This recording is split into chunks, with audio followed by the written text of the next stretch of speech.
सभी भाई बंधुओं का एक बार फिर से स्वागत है एक नई वीडियो में। और आज हम बात करने वाले हैं height and distance. Height and distance के क्वेश्चंस प्रैक्टिस करने वाले हैं। इसकी हम थ्योरी पूरी पढ़ चुके थे, ठीक है। पूरा बेसिक्स हमको ज्यादा है नहीं, ठीक है। इसके क्वेश्चंस हम प्रैक्टिस करने वाले हैं। जितने हम क्वेश्चन प्रैक्टिस करने वाले हैं ये आप लोगों के लिए सफिशिएंट है। अगर आप ये क्वेश्चन प्रैक्टिस कर लेते हैं तो आपका क्वेश्चन एग्जाम में बन जाएगा, ठीक है। क्लियर है, यहाँ तक कोई दिक्कत वाली? अब तो एग्जाम डेट पढ़ सकती है आप लोग, ठीक है। और अपनी पढ़ाई अच्छे से करिए, सिलेबस को पूरा कवर करिए। अब सिलेबस छूटना नहीं चाहिए। आपको जब टाइम मिल रहा है, मौका मिल रहा है, तो फिर आप इसको पूरा कवर करना ही है, ठीक है। और फालतू की चीजें ना पढ़े, जो सिलेबस में है अपना सिलेबस को सामने रखो, इसका पीडीएफ निकाल के रखो सामने, और जो जो टॉपिक है उसको कवर करिए, ठीक है। क्योंकि एग्जाम टॉपिक से बाहर नहीं जाने वाला, ठीक है। एक भी टॉपिक आपको एक्स्ट्रा नहीं पढ़ना, जितना दिया हुआ है उतनी आप लोगों को पढ़ना है। क्लियर है ना। और उससे ज्यादा आपको पढ़ना भी नहीं है, बस जो जो दिया है वो काफी दिया है। पहली बात तो जो है उसको टिक करते जाइए, पढ़ते जाइए। जो जो टॉपिक है उसको ही आपको पढ़ना है अच्छे से, ठीक है। और जितना हो सकता है उतनी प्रैक्टिस करिए, है ना। पहले बेसिक अच्छा करिए, फॉर्मूला याद करिए, उसके बाद फिर क्वेश्चंस प्रैक्टिस करो। मैं तो ये कहूंगा भाई कि डायरेक्ट क्वेश्चन प्रैक्टिस आपको नहीं करना है। पहले आप लोग बेसिक अच्छा करो, फिर इसको क्वेश्चंस प्रैक्टिस करिए। जितना प्रैक्टिस करोगे उतनी आपको एग्जाम में हेल्प मिलेगी, ठीक है भाई। कोई दिक्कत यहाँ तक? चलिए तो लेते हैं पहला क्वेश्चन आज का। और पढ़ाई कैसी चल रही है आप लोग कमेंट कर सकते हो भाई आप लोग, है ना। क्या पढ़ना है आपको, कुछ जो भी टॉपिक आपको दिक्कत कर रहा है भाई, आप लोगों को लगता है कि ये वाला टॉपिक हमें मिल जाए, है ना। अच्छा डेटा जो भी चाहिए आप लोगों को तो वो आपको प्रोवाइड मिल जाएगा, ठीक है भाई। मतलब कहने का ये है वो हम आपको प्रोवाइड करवा देंगे। बस इतना ही है कि आप लोग बताइए आप क्या पढ़ना है। बाकी हम अपने मन से तो हम लेके आ ही रहे हैं। हर टॉपिक को हम कवर करेंगे। मैथ में कोई भी टॉपिक आपका छूटेगा नहीं, ठीक है। हर टॉपिक को हमने कवर किया हुआ है, और हर टॉपिक की हम पूरी थ्योरी, पूरे फॉर्मूले, पूरा बेसिक और फिर एमसीक्यू प्रैक्टिस लेके आ रहे हैं, ठीक है। और फिर टाइम बचेगा तो हम और भी एक्स्ट्रा प्रैक्टिस करेंगे, थोड़ा सा हाई लेवल। वैसे इतना लेवल से ज्यादा आपका जाना नहीं है ना, इतना ही आप लोग कर लो, सफिशिएंट है, ठीक है। चलिए क्वेश्चन का टाइप वही है आप लोगों का, सिंपल, मॉडरेट और फिर थोड़ा सा हार्ड, है ना। तो पहला क्वेश्चन देखते हैं क्या है जाएगा। एक भवन के पाद से, पाद यानी कि पाद बिंदु होता है, जो आधार वाला बिंदु होता है उसको हम बोलते हैं, ठीक है। एक भवन के पाद से 30 मीटर की दूरी से भवन के शिखर का उन्नयन कोण कितना है? 45 डिग्री है। भवन की ऊंचाई हमको बता दिया। तो मान लो एक भवन है हमारे पास, ठीक है। चलिए हम एक भवन बना लेते हैं। ये हमारा भवन हो गया, ठीक है। ये भवन हो गया हमारा, ठीक है भाई। चलिए भवन, भवन के पाद से नीचे वाला हमारा क्या होता है? पाद बिंदु होता है। ऊपर वाला हमारा क्या होता है? शिखर होता है, ठीक है। शिखर है ना।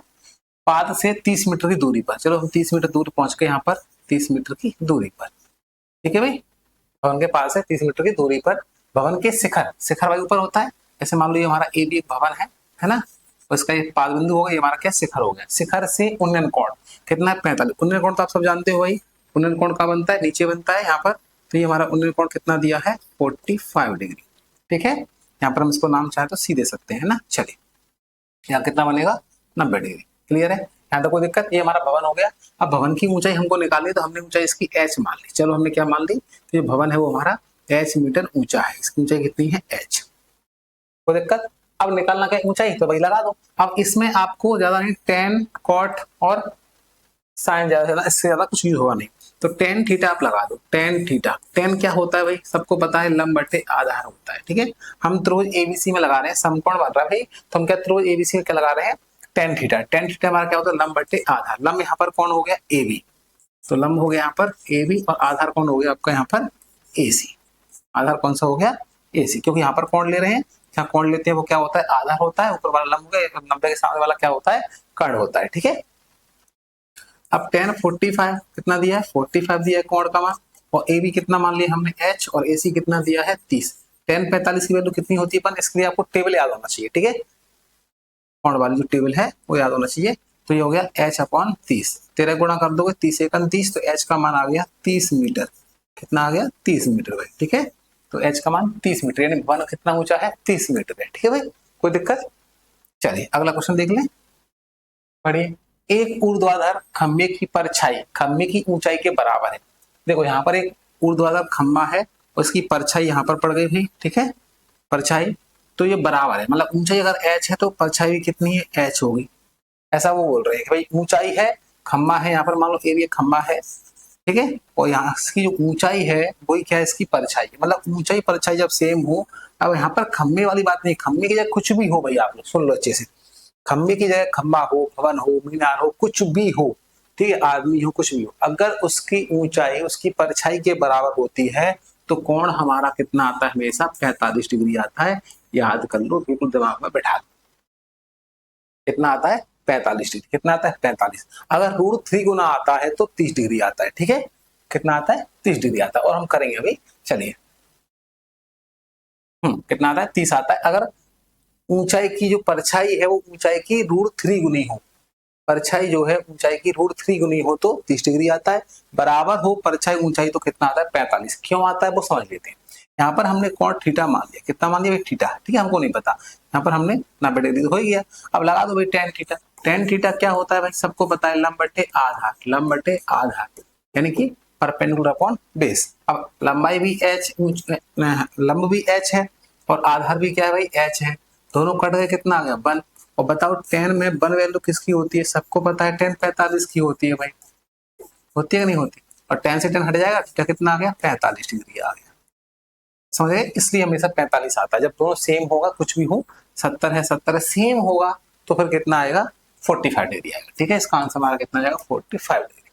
क्लियर है, ध्यान रखना। चलिए आगे बात करते हैं। एक पेड़ की छाया 70 √3 मीटर है और पेड़ की ऊंचाई 17 है। देखो यहाँ पर, देखो जरा, उन्होंने क्या, पेड़ की ऊंचाई कितनी दी है, 17। पेड़ की जो ऊंचाई है वो कितनी है, 17 मीटर है। ठीक है, और जो छाया है उसकी परछाई है वो कितनी है, 17 √3। मतलब आपको यहाँ से क्या दिखाई दे रहा है, आपको यहाँ दिखाई दे रहा है कि जो ऊंचाई है उसकी, पेड़ की, उसकी परछाई क्या है, √3 गुनी है। परछाई √3 गुनी है। और मैंने आपसे बोला था कि भाई अगर √3 गुनी परछाई होती है तो बिना क्वेश्चन पेन उठाए आप लोग डायरेक्ट कर सकते हो कितना, 30 डिग्री। कितना कर सकते हो, 30 डिग्री। ठीक है, चलिए यहाँ पर थोड़ा सा मैं बता देता हूँ कि 30 कैसे आएगा। यहाँ पर हमको थीटा नहीं मालूम। ठीक है, चलो आप तो लगा दो टेन थीटा। यहाँ पर ए भी मान लो, इसको पेड़ को यहाँ सी मान लो। चलो तो टेन थीटा हमारा क्या होता है बताओ, बोलो, लंब बटे आधार होता है। अब लंब कितना है यहाँ पर, 17, और आधार कितना है, 17 √3, क्योंकि लंब बटे आधार, कर्ण तो 90 के सामने होता है। तो यहाँ पर देखो, अब 17 से 17 कट गया, यहाँ पर कितना आ गया, 1/√3। और 1/√3 टेन में किसकी वैल्यू होती है, बताओ जल्दी फटाफट। टेन थीटा इक्वल टू 1/√3 किसकी होती है, टेन 30 डिग्री की होती है। ठीक है, टेबल आपको याद होना चाहिए। तो यहाँ पर देखो टेन से हट जाएगा, थीटा इक्वल टू कितना आ गया, 30 डिग्री आ गया। मतलब मेरा कहने का बात समझ आपको आ गई। अगर ऊंचाई और परछाई, परछाई जो है वो क्या हो, ऊंचाई की, सॉरी यहाँ 7√3, जो ऊंचाई है, जो परछाई है वो क्या, ऊंचाई की √3 गुनी हो तो कोण हमेशा कितना आता है, 30 डिग्री आता है। इसको भी दिमाग में बैठा लो और याद कर लो तरीके से। ठीक है, क्वेश्चन जरूरत नहीं पड़ेगी करने की। चलिए अगला क्वेश्चन देखते हैं। एक पुल पर बैठा बंदर नदी में नाव देख रहा है। पुल पर एक बंदर बैठा है भाई, और वो क्या कर रहा है, नदी में जो नाव है उसको देख रहा है, घूर रहा है भाई। जैसे ऊपर पुल बैठा है, नीचे नीचे देख रहा है भाई नदी। ठीक है, अवनमन कोण कितना है, 45 डिग्री। अब अवनमन कोण क्यों बोला भाई, उन्नयन और अवनमन क्या फर्क है, यही तो फर्क है। जो अगर हम नीचे से ऊपर की ओर देखते हैं, नीचे से ऊपर की ओर देखते हैं तो बनता है उन्नयन कोण, और ऊपर से नीचे की ओर देखते हैं तो बनता है अवनमन कोण। मतलब अवनमन कोण कब बने, जब कोई चीज, जब कोई ऊपर बैठा हो, ऊपर से नीचे देख रहा हो। ठीक है, और नीचे से ऊपर। चलो यहाँ पर देखते हैं पुल पर, तो पुल की ऊंचाई तो कुछ होगी भाई। चलो हमने पुल की ऊंचाई मान ली, ऐसी दी तो नहीं है, ऊंचाई दी है। पुल की ऊंचाई कितनी दी है, 25 मीटर। पुल की ऊंचाई दी है 25 मीटर। हमने मान लिया यहाँ पर आधा नदी से जो पुल है ऊपर कितना बना है, 25 मीटर ऊंचा यहाँ पर पुल बना हुआ है। ठीक है, और यहाँ पुल पे कौन बैठा है, बंदर बैठा है। यहाँ पुल पर बंदर बैठा है। ठीक है, चले, और नीचे देख रहा है, यहाँ पर कोई यहाँ नाव है नदी में, और मान लो नदी में नाव है तो यहाँ पर इसको देख रहा है। ठीक है, तो उन्होंने कोण कितना हो रहा है, 45। तो यहाँ पर एक काम करते हैं हम, डैश लगा देते हैं। ठीक है, चलिए, और यहाँ पर नीचे देख रहा है नाव को, तो यहाँ बन रहा है कितना, 45 डिग्री ऊपर बनेगा। क्यों, क्योंकि ये अवनमन कोण है 45 डिग्री। ठीक है, तो नाव की बंदर से दूरी, नाव की बंदर से दूरी यानी कि ये दूरी पूछ रहे हैं यहाँ से, इसमें सब साइन लगाना पड़ेगा, क्योंकि साइन थीटा हमारा क्या होता है, साइन थीटा हमारा क्या होता है, बताओ जल्दी फटाफट। साइन लंब बटे काट, साइन थीटा हमारा होता है लंब बटे काट, और थीटा यहाँ पर कितना है, 45। ठीक है भाई, और लंब कितना है, 25, और काट कितना है, BC। क्योंकि यहाँ पर BC निकालना है, नाव से बंदर की दूरी। यहाँ पर नाव को देख रहा है, बंदर यहाँ बैठा हुआ है, तो कर्ण हमको यहाँ पर निकालना है। ठीक है, ये आपको ध्यान रखना है। इसकी वैल्यू होती है 1/√2 25/BC। गुणा कर दो, BC × 1 BC, और 25 × √2 जाएगा 25√2। तो ये हमारी दूरी आ गई 25√2। 25√2 मीटर है, तो 25√2 यानी कि ये 52√2 नहीं, 52 नहीं, 25 ही है। इसको 25 कर लो। ठीक है, 52 थोड़ा गलत दिया हुआ, ये 25 है, 52 नहीं है, √3 हाँ ठीक है, तो कितना आएगा 25√3। चलिए अगला क्वेश्चन देखते हैं। कुछ क्वेश्चनों में साइन और लग जाता है, यहाँ पर कर्ड की वैल्यू पूछे, कर्ड का मान निकालना हो तो वहां पर फिर साइन लगा देते हैं या कॉस लगा सकते हो, ठीक है, आधा दिया हो तो। चलिए मीनार की ऊंचाई उसकी छाया की लंबाई समान हो, तो क्वेश्चन कर चुके हैं। सूर्य का उत्तरायण कोण क्या होगा 45 बता दिया था। अगर समान होता है तो क्या होता है 45 होता है। लंबाई और मतलब ऊंचाई और छाया उसकी क्या है समान होना चाहिए, तो फिर 45 होता है। चलिए इसको देखते हैं। एक भवन के ऊपर एक झंडा लगा हुआ है, एक भवन है उसके ऊपर झंडा लगा हुआ है। चलिए भवन बना लेते हैं पहले हमने बनाया मान लो ये भवन, और भवन के ऊपर हमने क्या लगा दिया झंडा। चलो झंडा भी लगा देते हैं यहाँ पर, ये हमने लगा दिया झंडा, ठीक है भाई। भवन के ऊपर हमने क्या लगा दिया झंडा लगा दिया। चलो कलर चेंज कर दें झंडे का, ये झंडा हो गया, एक सेकेंड, ये हमारा क्या हो गया झंडा हो गया, ये हमारा हो गया भवन। चलिए नाम दे दो इसको ए बी और इसको दे दिया सी, ठीक है। आगे बढ़ते हैं।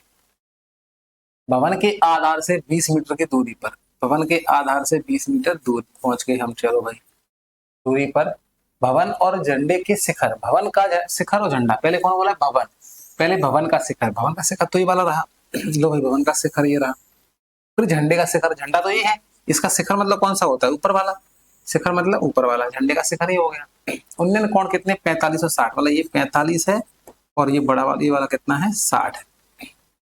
तो भवन की ऊंचाई निकालनी, भवन मतलब ये जो है ए बी, इसकी हमको ऊंचाई निकालनी है, हमने इसकी ऊंचाई h मान ली, ठीक है भाई, कोई दिक्कत वाली बात तो नहीं है, ठीक है। और झंडे की तो यहाँ पर उन्होंने पूछी नहीं है, खैर दी भी नहीं है पूछी भी नहीं है, खैर हम ऐसे मतलब नहीं, हम बात करते हैं। देखो अगर यहाँ पूरी देखें पूरा कितना हुआ, मान लो अगर मैं इसको क्या मान लूँ x मान लूँ, क्या बन जाएगा h + x, ठीक है भाई।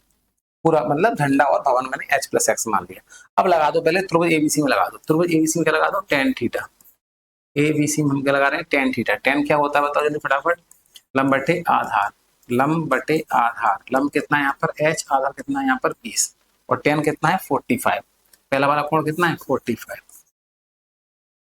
ये आ गया h बट्टे 20, 45 है तो 1 होता है, तो h बट्टे 20 यानी कि हमारा h आ गया 20। अब भवन की ऊंचाई तो आ गई भाई, अब झंडे की उन्होंने पूछी नहीं है, यहाँ पर झंडे की पूछते उसको निकाल देते, उन्होंने भवन की पूछी है, हमारा क्या आ गया 20, क्या आ गया 20 यानी कि ऑप्शन नंबर डी हो जाएगा हमारा 20 आंसर, ठीक है। भवन पूछेंगे हम क्या ले लेंगे तो ए सी और यहाँ डी, ए सी डी और ले लेंगे, क्या लगा देंगे tan थीटा tan 60 लगा देंगे, ठीक है। अगला क्वेश्चन देखते हैं। एक वायुयान 8000 मीटर, एक वायुयान 8000 मीटर की ऊंचाई पर उड़ रहा है। वायुयान से यानी ऊपर से हवाई अड्डे के नीचे कंट्रोल टावर का अवतरण कोण कितना है 30 डिग्री है।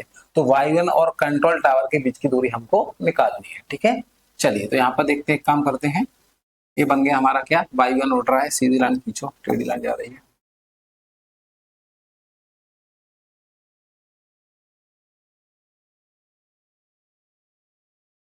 चलिए ये बन गया हमारा क्या, ऊंचाई हो गई, नाम दे दो उसको ए बी।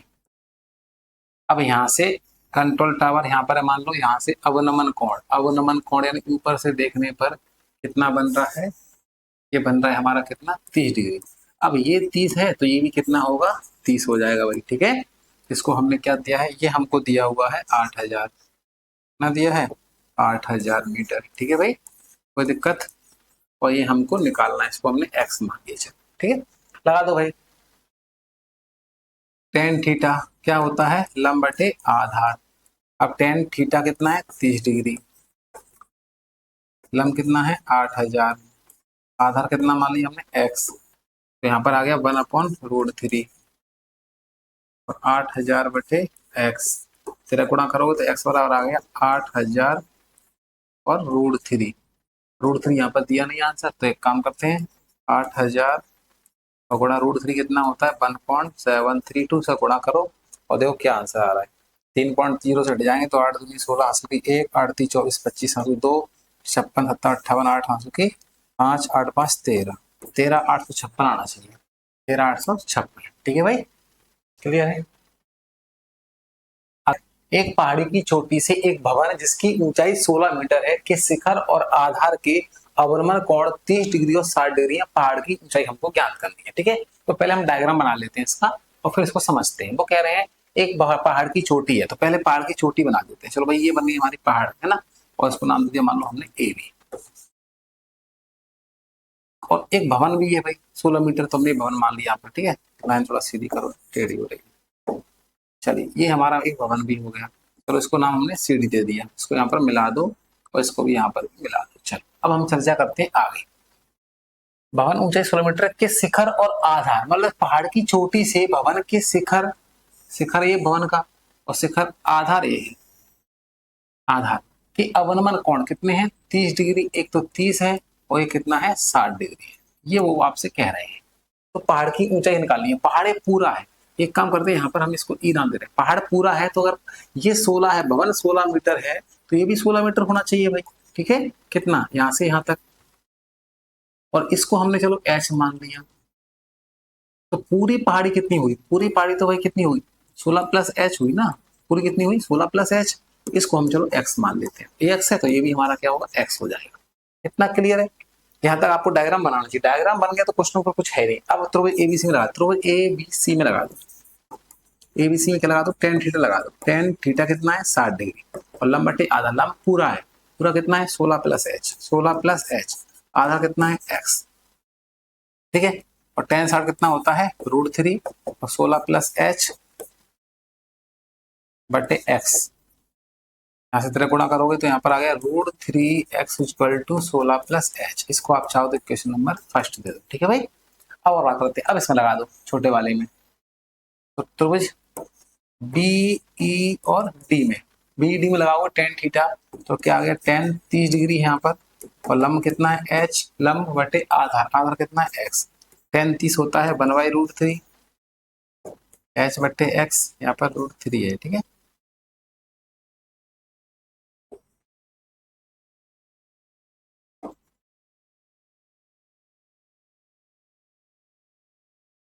यहाँ से x आ गया h√3, ठीक है। अब समीकरण एक में x का मान रख दो h√3, समीकरण एक में। जब समीकरण एक में रखोगे आप x की जगह h√3 तो यहाँ पर √3 पहले से ही है, x की आपने रखा √3 × h बराबर 16 प्लस एच, √3 हो गया 3h, h को धर ले आओ माइनस में आ गया तो ये आ गया 2h बराबर 16, तो h बराबर आ गया 8, h बराबर 8, h बराबर 8 है तो 8 है 16 हो गया, तो 8 16 कितने हो गए टोटल 24, जो पहाड़ी कितनी हुई 24 मीटर, पहाड़ी कितनी हुई 24 मीटर, ठीक है। चलिए अगला देखते हैं। एक मीनार के आधार से 30 मीटर की दूरी से देखने पर, मीनार के आधार, तो पहले हमने चलो बनाई मीनार, इसके आधार मतलब नीचे, आधार से 30 मीटर की दूरी, चलो 30 मीटर की दूरी, यहाँ 30 मीटर दूर पहुंच गए हम, ठीक है। यहाँ पर ए भी हमारी क्या हुई है मीनार हो गई। दूरी पर मीनार के शीर्ष का, शीर्ष मतलब ये रहा, इसका उन्नयन कोण कितना है 30 डिग्री है। मीनार की ऊंचाई ये तो कर लोगे, ऊंचाई निकाल दी है, ठीक है। क्या लगा देना टेन थीटा, लंब बटे आधार, तो टेन थीटा यानी कि टेन 30 लंब बटे आधार, ये होता है 1/√3, वो हो गया h बटे 30, तेरा गुणा कर दोगे तो h√3h बराबर कितना आ गया 30, तो h बराबर आ गया 30/√3। अब बट्टे में √3 है, √3 बट्टे छोड़ते नहीं है, तो एक काम करो 30 को लिखा हमने क्या 3 × 10 लिख सकते हैं, और नीचे क्या है √3, एक भी यहाँ से कट गया तो √3 यहाँ पर कट जाएगा, तो h बराबर आ गया 10√3, कितना आ गया 10√3 मीटर, या फिर कह सकते हो √3 का गुणा और भाग कर सकते हो, ठीक है। 10√3 option number 20 the correct answer. Clear है, कोई दिक्कत समझ में आ रहा है। प्रैक्टिस करना पड़ेगा भाई, बिना प्रैक्टिस के क्वेश्चन बनते नहीं है, बिना प्रैक्टिस के क्वेश्चन नहीं बनेंगे आप लोगों से, ठीक है। प्रैक्टिस करिए, क्वेश्चन आप लोगों से बन जाएंगे। चलिए अगला क्वेश्चन देखते हैं। 10 मीटर ऊंचे प्रकाश स्तंभ से जहाज का अवनमन कोण 60 डिग्री, 10 मीटर ऊंचा प्रकाश स्तंभ है, जहाज का अवनमन कोण 60 है, तो कर लोगे, सिंपल सा क्वेश्चन है, ठीक है। ये 10 मीटर ऊंचा प्रकाश स्तंभ है, प्रकाश स्तंभ मतलब खम्भा, बिजली का खम्भा बोलते हैं इसको, हम क्या बोलते हैं प्रकाश स्तंभ बोल दो भाई, कौन सी बड़ी बात है। लो भाई ये हमारा हो गया, मान लो ये भी क्या प्रकाश स्तंभ हो गया, 60 मीटर ऊंचा है, ठीक है भाई 60 मीटर ऊंचा हो गया। अवनमन कोण कितना है 60, यहाँ से अवनमन कोण बनता है ऊपर से, मतलब ऊपर कोई बंदा बैठा है भाई और वो नीचे देख रहा है, ठीक है। यहाँ पर कितना बन जाएगा ये 60 डिग्री, यहाँ नहीं सॉरी यहाँ बनेगा, और यहाँ बनेगा 60, तो यहाँ भी 60 होगा, क्योंकि एकांतर कोण से क्या होते हैं बराबर हो जाते हैं, ठीक है। अब यहाँ पर लगा दो टेन थीटा लगा दो, इसको हमें निकालना है, प्रकाश स्तंभ के पात्र से जहाज की दूरी निकालनी है, तो लगा दो टेन थीटा, वही 10 लगा दो, लंब बटे आधार, 10 हमारा कितना हो गया 60 डिग्री, लंब कितना है 60, आधार कितना है 60 कितना होता है √3 और 60/x, तो x बराबर आ गया 60/√3। 60 को लिख सकते हैं हम क्या 20 × 3, और 3 से √3 काटोगे तो कितना आ गया √3, तो 20 √3 आ गया। एक 3 में 2 रूट होते हैं ना, एक कट जाएगा तो 20 √3। अब 20 इसमें दिया नहीं है तो एक काम करो ना √3 गुणा कर दो। √3 कितना होता है 1.732 की वैल्यू रख दो, काट दो भाई 2 जीरो, 2 2 नी 4, 2 3 6, 2 7 14, 2 7 14 है ना, की 1 और 2 1 2 3 और 3 अंक 2 अंक है, 1 जीरो कट जाएगा तो 34.64 आ जाएगा। ठीक है, कर लोगे गुणा तो कर लोगे आप लोग। चलिए आगे बात करते हैं, आगे देखते क्या भाई। एक आदमी किसी बिजली खंबे के शिखर से देखता है, बिजली खंबे शिखर से देख रहा है, धरातल के बिंदु का अवलंब कोण कितना है 60 डिग्री है। बिजली खंबा है भाई, ये शिखर से देख रहा है तो अवलंब कोण बनेगा, बिल्कुल सही बात है। ऊपर से देख रहा है, ऊपर से देखे तो क्या बनता है अवलंब कोण बनता है भाई। ठीक है, नीचे देख रहा है, लो नीचे देख गया और कितना बन रहा है 60। अब ये 60 है तो ये भी क्या होगा 60 होगा एकांतर कोण से। ठीक है, यदि खंबे के पाद से बिंदु की दूरी कितनी है 25 मीटर, एक खंबे का पाद होता है, मान लो यहाँ पर ये भी यहाँ भी है, आधार को हम क्या बोलते हैं पाद। ठीक है, कितना है 25, तो क्या निकालना है खंबे की ऊंचाई, अभी किया था कर लोगे आप लोग आराम से। ठीक है भाई, कर लोगे इसको, तो वही 10 लगा दो लंबटे आधार, तो एच का मान आ जाएगा। ठीक है, चलिए करना इसको घर से, आगे बात करते हैं। ये क्वेश्चन भी सेम ही लग रहा है मुझे, तो प्रैक्टिस के लिए दिए गए आप लोग भाई। एक 20 मीटर ऊंचे स्तंभ के सिर से जहाज का अवलंब कोण 30 है, उसमें कोण 60 था, इसमें कोण 30 है, तो आप लोग आराम से कर लो इसको। ठीक है, चलिए आगे देखते हैं। किसी बिंदु से 200 मीटर की दूरी पर स्थित मीनार के शीर्ष का अवलंब कोण 45 ठार को ऊंचाई निकालने की, सिंपल क्वेश्चन है। बिंदु से मीनार, किसी बिंदु से 200 मीटर की दूरी पर स्थित मीनार, ये मीनार है, शीर्ष से उन्नयन कोण कितना है 45 है, 45 हो गया, और टावर की ऊंचाई हमको निकालनी है कितना है 200 मीटर की दूरी पर। लो भाई इसको ऐसे मान लो 10 मीटर लंबा आधा लगा दो, तो यहाँ पर तो 200 आएगा इसका आंसर, सिंपल सी बात है, क्योंकि कोण 45 है। जब कोण 45 हो बताया था मैंने आप लोग, ऊंचाई है वही क्या होता है आधार होता है, परछाई है ना, तो दोनों सेम होता है, इसलिए 200 तो भी क्या हो 200, क्यों जब कोण हो 45 डिग्री, आप लोग ध्यान रखना, और कोण 30 हो तो √3 गुना होता है। चलिए अगला देखते हैं। 14 मीटर ऊंचे प्रकाश स्तंभ की चोटी से जाकर अवलंब कोण 60 है, ये भी क्वेश्चन सेम ही निकल लोगे आप लोग। ठीक है, ये सब क्वेश्चन सेम सेम कर दिए आप लोग। चलो ये क्वेश्चन देखो, थोड़ा सा हटे क्वेश्चन है और बहुत शानदार क्वेश्चन है, इसको करके दिखाइए आप लोग, लगा दो माजा। एक समतल जमीन पर 2 मीटर लंबे छात्र की छाया की लंबाई 1 मीटर है। समतल जमीन पर 2 मीटर लंबा छात्र है। अब बताइए आप लोग से बन रहा है क्वेश्चन क्या, कि 2 मीटर लंबा छात्र हो गया। ठीक है, छात्र कितना है 2 मीटर लंबा है, छाया की लंबाई कितनी है 1 मीटर, इसकी छाया बन रही है कितनी 1 मीटर बन रही है। ठीक है भाई, ओके। अब कोण तो यहाँ पर दिया नहीं है, तो कोण हम क्या मान लेते हैं, चलो थीटा मान लेते हैं, और क्या कर सकते हैं भाई। यहाँ पर ए भी हमारा छात्र हो गया, लगा दो tan थीटा, मैंने तो बताया tan थीटा से करना है। tan थीटा क्या होता है लंबटे आधार, कॉट से कर सकते हैं जरूरत नहीं पर आप लोगों को। तो यहाँ पर देखो tan कितना है, ए बी लंब कितना है 2, आधार कितना है 1, तो थीटा कितना आ गया, थीटा आ गया tan−2, क्या रहने दो डायरेक्ट ही, tan थीटा कितना आ गया, tan थीटा 2 आ गया, tan थीटा हमारा आ गया 2, यहाँ से ज्यादा थीटा निकाल सकते हो tan−2। ठीक है, चलो छोड़ो इसको, तो आगे देखते हैं। उस समय एक मीनार की छाया की लंबाई 5 मीटर, उसी समय बोल रहे हैं, उसी समय मीनार की छाया कितनी है 5 मीटर, मतलब लड़का तो 2 मीटर लंबाई है, बट यहाँ पर जो मीनार की लंबाई है कितनी हुई, यहाँ पर 5 मीटर छाया हो गई। तो कौन बता, हमको बताना है कौन, मीनार की ऊंचाई बतानी, मीनार की ऊंचाई क्या हो, वो कह रहे हैं छाया अगर 5 हो, छाया अगर 5 हो तो मीनार की ऊंचाई कितनी होगी, तो भाई हमने चलो मान ली इसको एच मान लो, चलो छोड़ो ए भी हो गया। वो कह रहे हैं एक लड़का है 2 मीटर लंबा, उसकी छाया कितनी है 1 मीटर है। ठीक है भाई, यहाँ से हमने कोण निकाला tan थीटा का मान। फिर कह रहे हैं उसी टाइम एक मीनार और है, एक मीनार और है, हमें ऊंचाई नहीं पता, पर बोल रहे हैं उसकी छाया 5 मीटर है, कोण भी नहीं पता, तो बताओ फिर उसी समय, तो कोण तो सेम होना चाहिए ना भाई, उसी समय बोल रहे हैं ना। अब जो कोण यहाँ बन रहा है वही कोण यहाँ बनेगा, उसी समय की बात हो रही है, बस यहाँ पर छात्र है यहाँ पर मीनार है, इतना ही तो फर्क है ना।